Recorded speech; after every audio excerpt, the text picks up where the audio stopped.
요즘은 시대가 전기차가 대세입니다.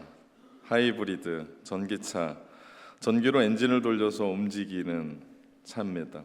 가솔린 차는 휘발유로 가고요, 디젤 차는 경유로 갑니다. 우리 항공기는 뭐를 넣나 했더니 항공유를 넣더라고요. 우리 항공기는 가솔린 연료를 넣고 제트기는 제트 연료를 넣습니다. 우리 수천 명의 군인들을 몇 달씩 바다 위에 머물게 하는 항공모함, 잠수함, 이건 뭘로 돌아가나 봤더니 핵 에너지로 움직입니다. 다 규모와 용도에 맞게 그것이 차든 비행기든 항공모함이든 크든 작든 연료를 넣어 에너지원을 만들어 움직여가는 것을 보았습니다. 그렇다면 믿음의 사람들은 무슨 힘을 가지고 살까요? 우리 믿음의 사람들은 어떤 힘과 어떤 능력을 가지고 살까요? 밥심으로 산다는 사람은 밥통입니다. 그리스도인들은 다르게 살아요. 그 답이 사도행전 전체를 아우르는 사도행전 1장 8절의 말씀에 해답을 줍니다. 오직 성령이 너희에게 임하시면 너희가 권능을 받고, 여기서 말하는 권능은 다이나마이트라고 이야기하는 헬라어 뜻의 두나미스예요. 다시 말하면 교회와 성도를 움직여가는 힘은 성령님이세요. 우리가 이것을 바로 알아야 됩니다. 성령님이 교회를 이끌어 가세요.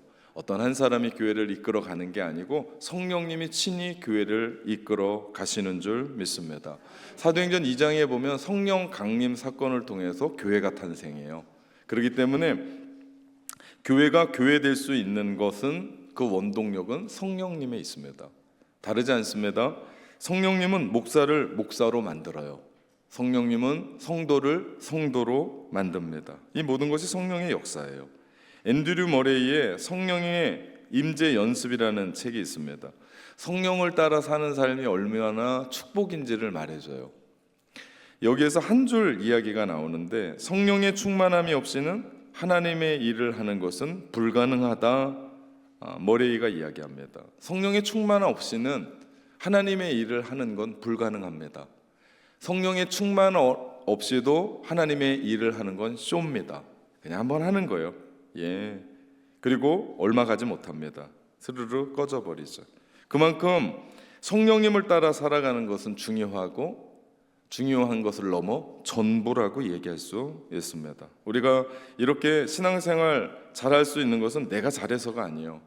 내가 기독교 신앙을 갖고 있어서, 혹은 우리 가정이, 혹은 나의 성격이, 혹은 내가 원래부터 열심히여서가 아니에요. 성령님의 역사인 줄 믿습니다. 그렇기 때문에 우리가 성령님을 의지해서 성령님을 따라 살아간다는 것만큼 중요한 건 없어요. 매 순간마다 성령의 음성을 듣고 그분의 말씀에 순종하며 살아가는 것, 이것이 우리 신앙생활의 전부입니다. 지난 시간까지 빌립이 사마리아에서 큰 부흥을 일으켰어요. 그래서 예루살렘에 있는 베드로와 요한, 예루살렘 교회의 수장들 아닙니까? 그들이 직접 사마리아까지 올라가서 사마리아 성의, 사마리아 가운데 일어나는 일이 무엇인지를 보고, 그들이 물 세례만 받고 성령 세례를 받지 못한 것을 보고 그들을 안수하며 그들 모두가 다 성령을 받습니다. 그리고 이 사건은 예루살렘 오순절의 역사가 사마리아에도 임한 동일한 성령의 사건이라고 하는 인정을 받습니다. 그리고 사마리아 성은 그야말로 성령의 도가니가 됐습니다. 성령의 능력으로 빌립에게 임하자 기사가 일어났고 표적이 일어났고 사람들이 변하고 교회로 몰려들고 기적이 일어납니다. 병자가 일어납니다. 안진뱅이들이 일어납니다. 놀라운 역사가 사마리아 성에 일어났고 사마리아 온 성이 들썩들썩하게 되었습니다. 성령의 역사였죠. 부흥이 일어난 겁니다. 그런데 오늘 본문을 보면 성령께서 빌립에게 이상한 말씀을 하세요. 지금 부흥하고 있는 사마리아를 떠나 가사로 내려가라는 겁니다. 그런데 문제는 그곳이 광야예요. 사막입니다. 우리가 잘 알듯이 사막은 풀 한 폭이 사람 하나 살 수 없는 곳이거든요. 아무것도 없는 곳에 뭐하라고 보내시는가? 지리적으로 보아도 사마리아에서 가사까지 갈 수 있는 길은 너무나 깁니다. 사실은 사마리아에서 예루살렘까지 74km, 그리고 예루살렘에서 가사까지 70km. 그러다 보면 저 빨간 길로 달려온다 해도 건 100km의 길이었고, 차가 없는 그때니까 2박 3일을 꼬박 걸어와야 되는 길입니다. 이렇게 먼 길을 사람 살지도 하지도 않는 그 광야에 왜 보내시는 것일까? 그런데 이것이 중요한 건 성령의 음성이었다는 거예요. 놀랍게도 빌립은 성령의 음성에 순종합니다. 저는 오늘 이 말씀을 묵상하면서 제게 질문이 하나 생겼어요. 아니, 어떻게 이 말씀에 순종할 수 있었을까? 사실 성령께서 하신 말씀이긴 한데 지금 시점과는 맞지가 않거든요. 상식적이지도 않고 합리적이지도 않고 이성적이지도 않고 인간적인 경험에 맞지가 않아요. 그리고 목회적인 관점으로 봐도 마이너스예요. 내 생각에는 지금이 사마리아가 대세고, 지금 사마리아에 성령의 불이 붙었거든요. 부흥하고 있거든요. 사람들이 변화돼서 막 몰려들고 있고, 사람의 기적이 일어나고 병자가 일어나고, 지금 사마리아 전체가 영적인 흐름이 뒤바뀌고 있어요. 이 상황이라면 예루살렘에서 믿는 그리스도인들이 다 사도들만 빼놓고 쫓겨나간 핍박받는 상황에서 제2의 예루살렘이 될 수 있는 사마리아 성이고, 그럴 가치가 충분히 있다라고 생각할 수 있고, 그리고 그렇게 만들 수 있는 절호의 기회거든요. 그러나 놀랍게도 빌립은 자신의 생각 다 내려놓고 성령의 음성에 순종합니다. 아니, 무엇이 그로 하여금 이렇게 확신을 갖고 그 음성을 따라가게 했을까요? 어떤 한치의 의심도 의구심도 없습니다. 내가 잘못 들은 거 아닌가? 지금 나의 자리가 어떤 자리인데, 지금이 기회인데, 지금 사마리아에 어떤 일이 일어나는데, 지금 성령의 폭발적인 역사가 이곳에 있는데, 그런 모든 생각과 의심을 뒤로한 채 그는 광야로 들어갑니다. 순종합니다. 그래서 오늘 본문 26절과 27절 사이에는 그 어떤 갈등도, 그 어떤 의구심도, 어떤 생각도 없습니다. 힘겨웠다는 말도 없어요. 27절에 보니까 일어나 가 보니, 일어나 갔어요. 빌립이 말씀대로 광야로 내려갑니다. 저는 이 단순한 말씀을 묵상하면서 이렇게 성령의 말씀에 민감하여 순종하고 곧바로 갈 수 있는 힘이 어디 있었을까? 아무리 읽어도, 아무리 봐도, 그리고 아무리 빌립을 생각해봐도 그 부분을 찾을 수 없었는데, 빌립이라고 하는 인물, 특별히 스데반과 함께 초대교회의 집사님으로 선출되어 안수받아서 그 집사의 역할을 감당했던 그 한 사람, 초대교회의 일꾼을 세울 때의 기준은 확실했습니다. 성령이 충만했고 지혜가 충만했고 다른 사람들에게 칭찬받았던 사람들을 세웠단 말이에요. 그렇게 살아왔었던 사람이 스데반이었고, 그는 순교했고, 그렇게 살아갔던 사람이 7 집사 중에 한 사람 빌립이었다라는 겁니다. 제가 그렇게 깨달았습니다. 성령의 사람이었기 때문에 성령의 음성에 민감하게 반응했고 순종할 수 있었다는 거죠. 성령은 영의 일을 생각하기에 하나님이 하시고자 하는 일에 민감함을 깨닫고 그는 예스하며 순종합니다. 빌립이 그래서 초대교회 집사로 선출된 것 아닐까? 그리고 그렇게 순종한 마음이 있었기에 하나님은 빌립을 통해서 또 사마리아의 위대한 하나님의 역사를 이루시는 것은 아닌가. 그리고 빌립은 깨달았을 겁니다. 이 모든 것이 내 몫이 아니고, 이 모든 것이 내가 한 일이 아니고 성령께서 전적으로 하신 일들을 깨닫지 않았을까요? 그렇기 때문에 성령께서 또 다른 하나님의 일들을 말씀하실 때 빌립은 그것에 그 어떤 토를 달지 않고, 어떤 핑계를 대지 않고, 어떤 변명을 하지 않고, 그가 성령의 능력으로 민감함으로 살아왔기 때문에 그는 성령의 말씀에 자기의 것들을 내려놓고 순종할 수 있었던 겁니다.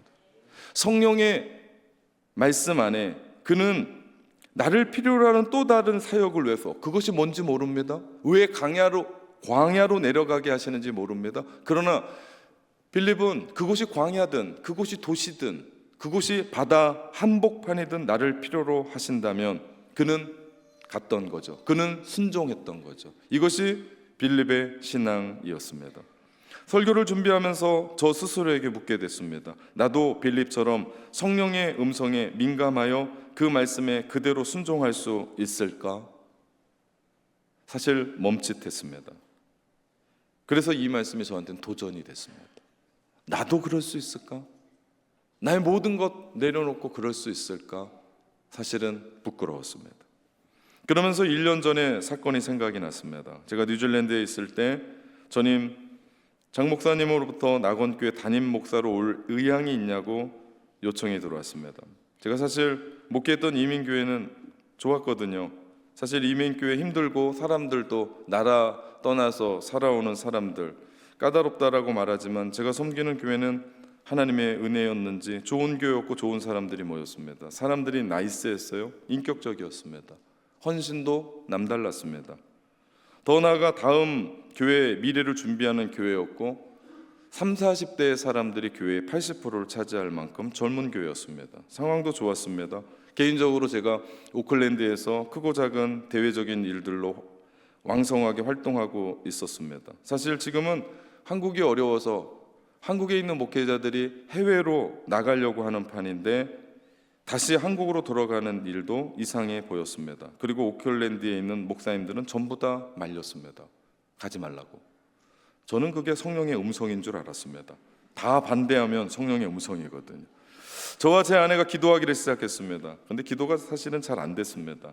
왜냐하면 내가 굳이 라는 생각이 많았기 때문에. 교회도 교회지만 아이들이 대학에 갓 들어갔고 이제 줄줄이 들어가야 될 판입니다. 전혀 생각이 없었는데 그 제안이 저한테 들어오니까 기도가 안 됐고 기도하기는 했어도 균형을 잡을 수가 없었습니다. 하루는 이렇게 기도해서는 안 되겠다라는 마음으로 제가 가지고 있는 아내와 함께 기도하면서 우리가 가지고 있는 모든 기득권, 우리가 지금 하고 있는 것, 그리고 교회의 상황, 그리고 가정의 상황 다 내려놓고 성령님이 원하시는 것이 무엇인지를 간구하자고 함께 나누며 기도하기를 시작했습니다.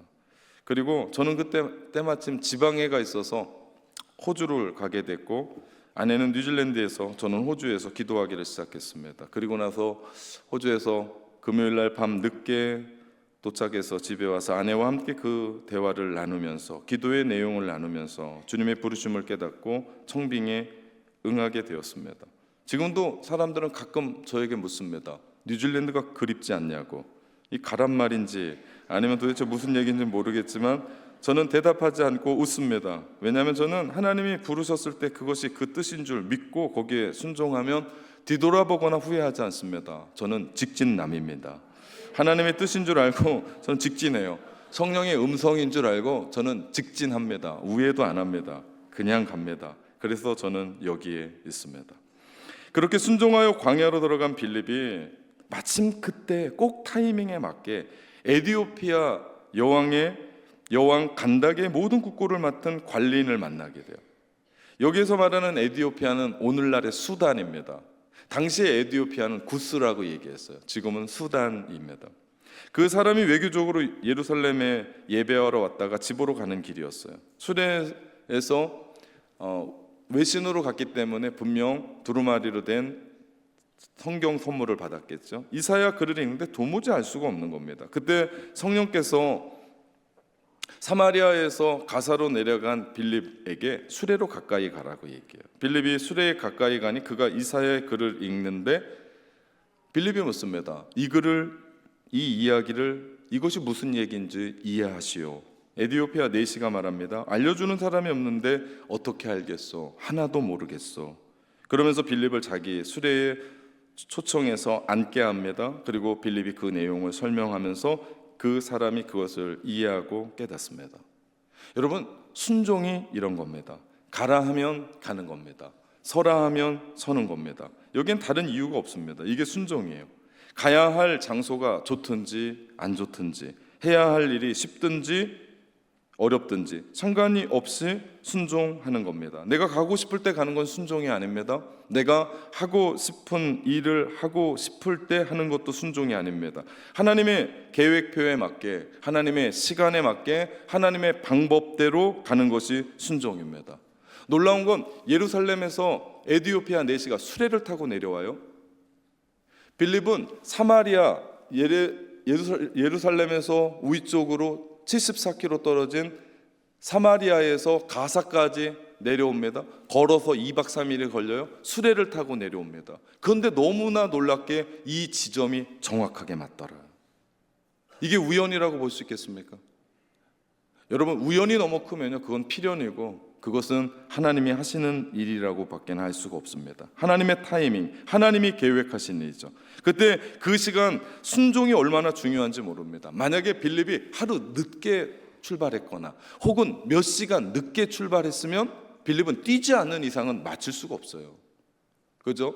너무나 놀랍지 않습니까? 수레를 타고 오는 에티오피아의 4시, 그리고 하나님의 음성을 순종하여 걸어오는 빌립의 그 시간이 정확하게 맞았고 그 속에서 하나님의 역사가 이루어지더라. 여러분, 성령께 민감하며 순종하며 살아간다는 것이 이런 겁니다. 제가 뉴질랜드를 떠나 목포로 온 지 이제 1년이 조금 넘었습니다. 하나님의 타이밍이 정말 정확했어요. 저는 그렇게 오랫동안 이민 목회했기 때문에 저를 다시 부르시는 일은 없는 줄 알고 안심하고 있었습니다. 그런데 하나님이 저를 정확한 타이밍에 부르셨어요. 그리고 여러분을 만나게 하셨습니다. 제가 다른 분들은 잘 모르겠고요, 목포의 낙원교회 성도들은 최고입니다. 진정한 그리스도인들입니다. 모르죠. 1년만 지났으니까 좀 더 2년, 3년 지나면 뭔가가 나올지 모르겠는데 지금으로선 최고입니다. 변하지 않겠죠. 그죠? 정말 놀라운 건 제가 이 부분을 경험합니다. 그리고 정말 하나님의 타이밍에 부르셔서 비전센터를 건축하게 하셨습니다. 정확한 시간에 우리로 하여금 특별한 새벽, 작년에도 깨우고 올해도 깨우며 요한계시록의 말씀으로 절반을 지냈습니다. 그리고 6.23 새생명 축제를 준비하면서 우리는 한 영혼의 구원을 향해 달리고 있습니다. 더 놀라운 건 작년에 9.24 새생명 축제였거든요. 그때 참 많은 분들이 오셨지만 잊지 못한 한 가정, 그렇게 기도했던 가정의 구성원이 교회에 한 분이 오셨거든요. 그러면서 열심히 신앙생활을 하고 있습니다. 그 가정은 제가 와서 그렇게 됐다고 말합니다. 아닙니다. 제가 와서 뭐를 하겠습니까? 9.24 새생명 축제는 이미 하나님이 준비하셨고 이미 그렇게 한 분이 그 온 가정이 기도했기 때문에 그분이 교회로 올 수 있었던 성령의 역사인 줄 믿습니다. 중요한 건 우리가 순종하는 거예요. 중요한 건 내가 그 자리에 있는 거예요. 제가 만약 1년 고민하고 왔다면, 아이들이 대학 다 가고 왔다면 저는 여러분을 만날 수 없었을 거고, 더 나아가 지금 우리 교회가 하고 있는 하나님의 크고 작은 일들은 저의 몫이 아니었을 겁니다. 그러나 순종하고 여기에 서니 하나님께서 하나님의 역사를 이루어 가시더라. 성령께서 말씀하시는 것에 순종하는 것이 얼마나 놀랍고 아름다운 일인 것을 깨닫게 됩니다. 그런데 이것이 어디 저만의 이야기겠습니까? 비전센터 우리 모든 공동체가 순종하고 예스하니 지어져 가는 거예요. 얼마나 가슴 뛰는 일인지 모릅니다. 제가 오후 2시만 되면요, 우리 안전문을 눌러 쓰고 냉장고에 있는 우리 바카스 2박을 들고 우리 인부들에게, 일하시는 분들에게 수고하십니다 하면서 나눠줘. 너무들 좋아하세요. 하루가 다르게 건축되어 가는 우리 비전센터를 보면서 거기에 하이바 하나 쓰고 이렇게 눌러 쓰고 있으면요, 너무나 좋아요. 그래서 제가 제 얼굴이 까맣게 타버렸습니다. 예전엔 얼굴이 이러지 않았거든요. 이렇게 탈 줄은 아무도 몰랐습니다. 여러분, 기적을 맛보고 싶습니까? 그러면 오후 2시에 저를 찾아오시라. 오실 때는 빈손으로 오지 말고 2손 무겁게 드링크를 갖고 찾아오시라. 그러면 제가 구경시켜 드리겠습니다. 기가 막힌 장면을 보게 될 겁니다. 여러분, 이게 기적 아닙니까? 성령의 음성에 민감하여 우리가 순종하며 나가니까 하나님의 기적을 맛보게 되더라. 왜 오늘날의 교회가 그렇게 많고 하나님의 역사가 예전 교회, 옛날 우리가 다녔을 때 교회는 정말 놀라운 일들 이루어갔고 기적을 이루어갔는데 왜 요즘은 일어나지 않습니까? 돈이 없습니까? 사람이 없습니까? 아닙니다. 영적인 눈이 없기 때문입니다. 너무나 상식적이에요. 오늘날의 교회가 너무나 합리적입니다. 그래서 너무나 인간적인 결정을 합니다. 우리 교회 비전센터 지을 때 모아놓은 돈 없었다니까요. 신도시에 땅 한 평 없었다니까요. 와서 보니까 빚이 3억 몇천이 있었습니다. 거기에다가 주차장이 부족하다고 기도하면서 여러 사람의 도움으로 말미암아 하나님의 은혜로 주차장 6억 주고 샀습니다. 그런데 이것 또한 기적적인 일인 것을 봐요. 우리 너무 좋게도 샀지만 사실 저 주차장 없었으면 비전센터 못 졌더라고요. 왜? 자재 놓을 데가 없어요. 작업대가 없는 거예요. 그렇다고 땅 빌려달라고 할 수도 없고. 놀랍지 않습니까? 제가 건축업자냐고요. 그걸 어떻게 알고 하나님이 그 일들을 만들어 놓고 그렇게 하겠냐고요. 이 모든 것이 성령께서 우리 공동체를 사랑하시는 하나님의 역사 아니겠습니까? 그러니 빚이 3억 몇 천에 주차장 사고 나니까 6억 몇 천에 10억이 그냥 들어갔단 말이에요. 그런데 비전센터 짓자고 했더니 우리 당회의 장로님들 정말 믿음의 사람들입니다. 성령 충만한 사람들이고요. 주의 음성을 듣고 사시는 분들이에요. 이분들이 다 순종하셨어요. 한 목소리를 내주셨어요. 여러분, 이분들이 목소리만 낸 게 아니에요. 교회의 장로는요, 장로로서의 몫이 있다고요. 교회에 어마어마한 몇십억의 공사를 하게 되면 이분들의 몫이 있어요. 그렇다고 제가 어떤 분에게 뭐 하라고 얘기하진 않아요. 그렇지만 장로까지 됐으면 그분들이 그런 일들을 하려고 할 때, 그분들이 예스 할 때는요, 그렇게 헌신하겠다라고 얘기하는 겁니다. 건립위원회도 마찬가지예요. 건립위원 장로님부터 시작해서 우리 건립위원회, 어디 그분들 뿐입니까? 우리 모든 성도들이 지금 그렇게 비전센터에 대해서 진심 아닙니까? 할머니 권사님들, 이분들 그렇게까지 헌금 안 하셔도 됩니다. 별로 없어요. 제가 볼 때 없습니다. 그런데 자녀들이 줬던 용돈 모으신 것 같아요. 그래서 어떻게 하든지 우리 아이들을 위해서 비전센터 헌금 짓는데 내가 한 평 헌금해야지 하면서 헌금하시는, 정말 눈물 나는 헌금을 제가 많이 받았습니다. 있어서 드리는 게 아니에요. 과부의 두 랩돈처럼 정말 자신의 전부를 드리는 눈물 나는 헌금 아니겠습니까? 우리 교회가 그렇게 다음 세대와 지역을 위해서 비전센터 진다고 하니까 더 놀라운 건요, 우리 교회 분이 아닌데도 헌금하는 일들이 일어났어요. 한 교회 권사님인데 온 세대가 함께하는 금요일 날 기도회에 늘 오시는 분이에요. 지난 주일에 그분이 500만 원을 헌금하신 거예요. 우리 교회 권사님이 아니라니까요. 여러분이 지금 표정은 놀라신 건지 아니면 그런 건지 잘 모르겠습니다. 여러분, 이게 놀라운 일 아닙니까? 성령이 하시는 일 아니겠습니까? 모르겠습니다. 그 교회 목사님이 이 소식을 들으면 얼굴이 어떠실지. 빌립이 성령의 음성에 귀를 기울이고 그렇게 순종할 때 에디오피아 네시가 복음을 만나요. 그가 예수님을 가리켜 복음을 전합니다. 그가 읽고 있었던 말씀 성경도 정말 놀라운 내용, 복음 중에 복음, 예수 그리스도의 이야기였습니다. 32절부터 34절까지의 말씀을 보니까요, 읽는 성경 구절은 이것이니 일러스되 그가 도살자에게로 가는 양과 같이 끌려갔고 털 깎는 자 앞에 있는 어린 양이 조용함과 같이 그 입을 열지 아니하였도다. 그가 굴욕을 당하였을 때 공정한 재판도 받지 못하였으니 누가 그의 세대를 말하리요. 그의 생명이 땅에서 빼앗김이로다 하였거늘. 그 내시가 빌립에게 말하되 청컨대 내가 묻노니 선지자가 이 말한 것이 누구를 가리킴이냐, 자기를 가리킴이냐, 타인을 가리킴이냐. 내시의 관심이 뭡니까? 여기에 나오는 사람이 누굽니까? 강렬한 호기심이 그 사람에게 있었습니다. 도대체 그 사람이 누구길래, 대체 누구길래 양과 같이 끌려갔고 털 깎는 자 앞에 있는 어린 양의 잠잠함 같이 그 입을 열지 않고 생명을 빼앗길 수 있습니까? 도대체 이 사람이 누굽니까? 예수님을 믿는 자들을 핍박하고 죽이러 다니던 사울, 그날도 다메섹으로 가는 공문을 쥐어잡고 예수 믿는 사람들을 옥에 가두고 죽이러 들어가는 그 상황에 정오의 태양빛보다 더 강한 성령의 빛을 받아서 쓰러집니다. 하늘에서 소리가 납니다. 사울아 사울아 내가 나를 왜 핍박하느냐. 그때 사울이 그 자리에서 엎드려 고백합니다. 주여 누구십니까? 주여 누구십니까? 사울이 고백했던 주여 누구십니까? 이 말과 에디오피아 네시가 이야기하는 그가 누굽니까? 그가 누구길래 남을 위해 죽습니까?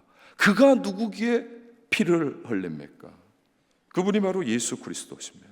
그분이 2000년 전에 무덤에 갇힌 분이 아니라 그분은 죄와 사망의 권세를 딛고 일어서서 부활하소서 오늘도 살아계셔서 우리와 함께 계시며 우리의 예배를 받으시는 분인 줄 믿습니다. 빌립은 그 내시에게 예수 그리스도를 전해요. 복음을 전합니다. 여러분, 복음이 뭡니까? 복음은 가장 단순하고 핵심적으로 요약하면 예수 그리스도의 십자가와 부활입니다. 하나님이 우리를 너무나 사랑하셨어요. 그냥 놔두면 죄로 말미암아 지옥 가고 죽을 수밖에 없었던 우리들에게 우리를 살리시려고 하나뿐이 없는 독생자 예수 그리스도를 보내주십니다. 그리고 예수 그리스도께서 그 아버지의 뜻대로 우리의 인간의 죄악을 담당하시고자 십자가에 죽으시고 3일 만에 부활하셔서 승천하셨죠. 그리고 하늘로 올라가셨던 주님께서 성령으로 보내주셔서 성령이 우리를 거듭나게 하시고 우리로 하여금 믿게 하시고 우리로 하여금 기억나게 하시고 우리로 하여금 이렇게 담대한 그리스도인으로 하나님을 예배하게 하는 줄 믿습니다. 그렇다면 우리의 지금 이렇게 된 우리의 삶은 삼위일체 하나님의 작품이라는 거예요. 우리 한 사람 한 사람들이 이 자리에 와서 예배 드리는 건 그냥 내가 가정을 잘 만났고 부모를 잘 만났고 친구를 잘 만났고 믿음의 사람들을 잘 만나서 예배 드리는 것이 아니라 아주 오래전에 창세전에 삼위일체 하나님이 우리를 향한 계획이었고 그분이 이끄심이었고 그분의 역사였고 그분의 역사의 현장이 있기 때문에 우리가 예배하고 우리가 기도하고 하나님을 찬양하고 하나님께 우리의 삶을 드리고 전도하는 삶을 살게 되는 줄 믿습니다. 그렇기 때문에 우리는 삼위일체 주일을 맞이해서 나 한 사람이 이렇게 신앙생활하는 건 그냥이 아니고 성부, 성자, 성령 삼위일체 하나님의 작품임을 깨닫고 내가 얼마나 존귀한 자인 걸 깨닫고 우리가 이 땅을 살아가야 되는 줄 믿습니다. 바울이 말한 대로 로마서 5장 10절에 곧 우리가 원수 되었을 때에 그의 아들의 죽으심으로 말미암아 하나님과 화목하게 되었은즉 화목하게 된 자로서는 더욱 그의 살아나심으로 말미암아 구원을 받을 것이니라. 아멘. 이것이 복음의 핵심입니다. 구원은 그리스도의 죽음과 살아나심을 믿는 믿음입니다. 우리가 이것을 믿을 때 지옥 가던 인생이 천국 가고 죽음을 향하여 가던 인생이 생명으로 변하고 소망 없던 인생이 소망의 삶을 살아가는 줄 믿습니다. 빌립이 에디오피아 내시에게 복음을 전할 때 그의 믿음으로 말미암아 그것을 받아들이고 세례를 받겠다는 거예요. 무엇을 얘기입니까? 구원과 성령을 받겠다는 겁니다. 아니, 구원과 성령이 내시에게 임한 거예요. 내시의 모든 영적인 의심이 사라지고 만 겁니다. 그분이 하나님의 아들이라면, 그렇게 돌아가신 분이 하나님의 아들이라면, 나를 위해 십자가 지신 분이라면 지금 내가 세례를 받는 것이 가하지 않겠습니까? 주저할 필요가 있겠습니까? 그러면서 세례를 받습니다. 그리고 에디오피아 내시는 세례를 받고 고고로 기쁘게 떠나고 호련히 성령께서 빌립을 이끄셔서 아스도로 옮기십니다. 마치 영화의 한 장면 같아요. 아니, 어떻게 움직여 갔는지. 사마리아에서 가사까지 2박 3일 꾸준하게 걷게 하셨던 주께서, 아니 그때도 좀 옮기시지. 아스도로 주께서 옮기십니다. 중요한 것은 빌립이 어떻게 그곳까지 갔느냐가 아니에요. 핵심은 아스도에 가서도 빌립이 복음을 전했다는 겁니다. 이것이 성령을 따라 살아가는 삶의 모습 아니겠습니까? 성령을 따라 살아가는 삶의 모습은요, 하나님이 무엇을 기뻐하냐는 겁니다. 하나님이 무엇을 원하시냐는 겁니다. 하나님이 우리 가정을 통해서 무엇을 원하시고 우리 자녀들을 위해서 무엇을 원하시고 나의 이 인생을 통해서 무엇을 원하시고 우리 교회를 통해서 무엇을 원하시는지를 깨닫고 그 길을 걸어가는 삶, 이것이 성령 충만한 삶이고 이것이 성령의 인도하심을 받고 살아가는 삶인 줄 믿습니다. 성령 충만한 빌립이 성령의 음성에 순종했을 때 하나님의 역사와 기적을 맛보았습니다. 저는 우리 낙원의 모든 성도들이 성령 충만함으로, 성령에 민감하게 순종함으로 이런 역사, 이런 기적을 이루어내는 가정 성도들 되시기를 주님의 이름으로 축원합니다. 사랑하는 성도 여러분, 담대하게